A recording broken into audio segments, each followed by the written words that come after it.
तस्मै श्री गुरुवे नमः। आज पंछी बचाओ अभियान के तहत यहाँ पर अतिथि के रूप में उपस्थित हमारे प्रिय विधायक श्री विपिन जी, कियावत जी और नगर पालिका के उपाध्यक्ष श्रीमती चावला जी, पार्षद महोदया भाटी जी, मेहता जी, श्री विनय जी, विमल जी और हमारे श्री राकेश जी, यहाँ पर उपस्थित नगर मंदसौर के सभी वरिष्ठ जन, मेरी सभी मातृशक्ति माताओं, आप सभी को प्रणाम। बड़ा सुंदर दिवस है आज का 21 जून का योग दिवस के रूप में पूरा विश्व और पूरा देश मना रहा है। और उसी तारतम्य में हो सकता है कि एक अच्छा मुहूर्त है व्यक्ति को अपने आप से जागने का, अपने ब्लड को गर्म करने का। बात हुई कि टावर बनाया जाए पक्षियों को रहने का स्थान। हर व्यक्ति आज 30 लाख का, 35 लाख का, 50 लाख का मकान खरीद रहा है, तो कहीं ना कहीं 500 रुपये में एक पक्षी को अपना घर मिलना चाहिए। वैसे शास्त्रों में तो प्रमाण है कि अजगर करे ना चाकरी, पंछी करे ना काम, दास मलू का यूं कहे सबके दाता राम। वो अजगर किसी की नौकरी नहीं करता, किसी की पहरेदारी नहीं करता हो, लेकिन फिर भी उसको कौन देता है? ईश्वर देता है। और पंछी भी किसी की नौकरी नहीं करता है। वो सुबह उठेगा, अस्पताल के यहाँ जितने मिट्टू बैठते ना तोते, वो सुबह उठ के ना अपने गंतव्य की ओर भाग जाएंगे। भैया दिन भर चलो, खाओ आनंद से, और फिर वापस शाम को अपने घर में, अपने घोंसले में पहुंच जाओ। तो ये जो घोंसला बनने जा रहा है, ये जो टावर बनने जा रहा है, ये उनके रहने का स्थान हो जाएगा। और स्थान भी यहाँ होगा तो उनको बता दिया जाएगा भैया आपका मुकाम रहने का यहाँ है, और जैसे प्यास लगे उड़कर वहां पहुंच जाओ आप तालाब में, है कि नहीं? तो दोनों चीज, अन्न भी आपको मिलेगा, घर भी मिलेगा और जल भी आपको यहीं पे प्राप्त हो जाएगा। दूसरी बात यह है कि इस बार हमने देखा है, और मुझे लगता है कि पत्रकार बंधु भी यहीं पे है, अभी तक तो कोई बता नहीं पाया इस साल के रिकॉर्ड को कि गर्मी कितनी पड़ी और कितने वर्षों का रिकॉर्ड टूटा है। कोई नहीं बता पाया। और ये हो सकता है कि यहाँ पे 70-80 साल के बैठे हैं, इनसे पूछोगे भैया अपने जीवन काल में गर्मी कब देखी थी, तो ये लोग यही कहेंगे कि भैया अभी तक तो नहीं देखी।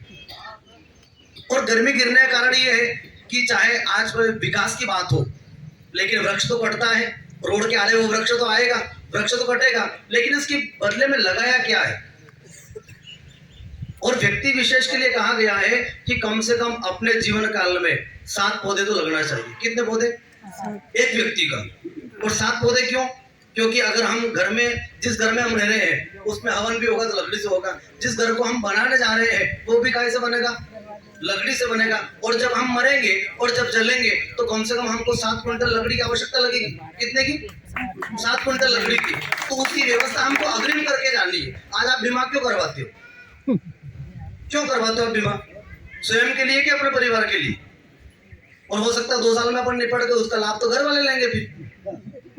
तो अगर हम पौधे न लगा पाए, पेड़ न लगा पाए, तो व्यक्ति आज हमारा मालूम देगा अपने घर घर, वो व्यक्ति फिर ढूंढता है, उसके शरीर में कोई ना कोई आता है। क्यों? प्रकृति का ऋणी बन करके गया है वो। उसने लिया लेकिन दिया कुछ नहीं। आदान प्रदान, विनिमय होना चाहिए। अगर आपने, जैसे पहले के समय में, आज तो हम पैसे वाले हो गए, थोड़े बड़े हो गए हैं, लेकिन पहले के जमाने में, पहले के समय में माताएं बहनें घर से शक्कर की कटोरी पड़ोस के वहां पहुंचाती थी, क्योंकि उसके नहीं थी, चाय की पत्ती नहीं थी, तो चाय की पत्ती वापस देती, लेकिन कटोरी भी देती थी।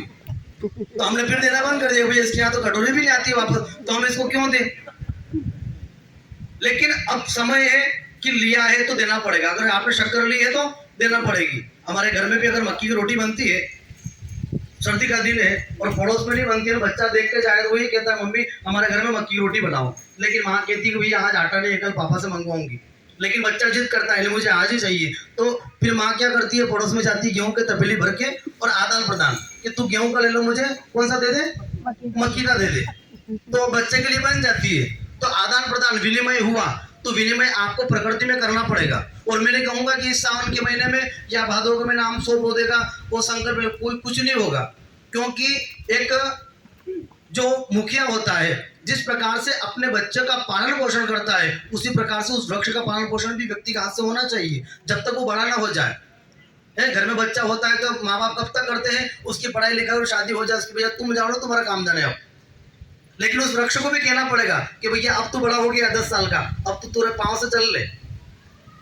सही है कि नहीं? तो आप अगर एक पौधा भी है इस साल, मैं तो ज्यादा नहीं कहूंगा आप 10 लगाओ 20 लगाओ, मैं तो आपसे यही कहूंगा कि इस साल एक पौधा आप एक एक पौधा जरूर लगाना, बल 10 मत लगाना।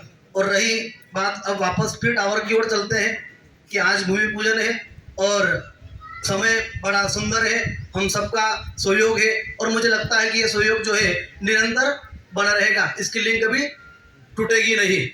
और आज अच्छा गौरव दिवस है, सुंदर दिवस है। आज के दिन योग दिवस के रूप में पूरा राष्ट्र मना रहा है और आज ही इसी तारतम्य में हम इस टावर का भूमि पूजन करने जा रहे हैं। बोले उमापति महादेव की, एक बार जोर से शिव नमः पार्वती पतये, हर हर महादेव हर।